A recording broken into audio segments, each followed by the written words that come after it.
Copperheads and Crawdaddies. Critters. That is the term my ma would use to describe any creature living outdoors with more than 4 legs or no legs at all. A couple of critters whose names would come up often were Copperheads and Crawdaddies.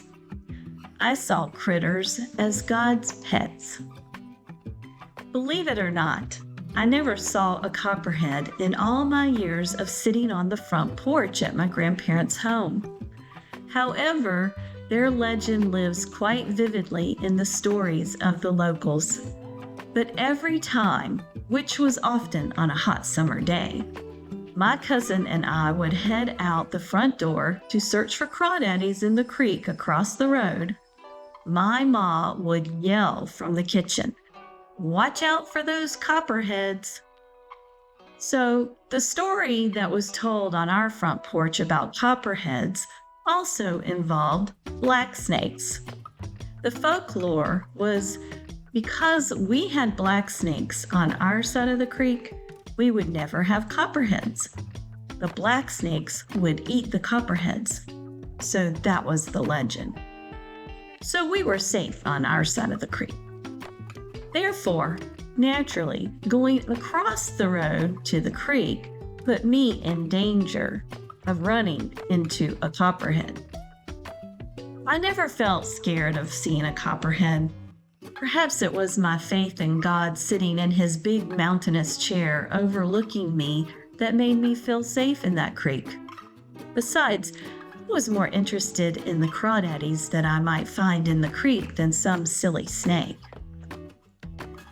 My cousin and I would run barefoot across the hot road, eager to put our feet in the cool creek water. Such a refreshing feeling. Once we found our secure footing among the river rock, the crawdaddy hunting began. The folklore around crawdaddies is that if one pinches you, it won't let go until it thunders. Well, I never was pinched by one, so I don't know if that legend holds true or not. I often found crawdads under the bridge that took you over the creek to another hollow.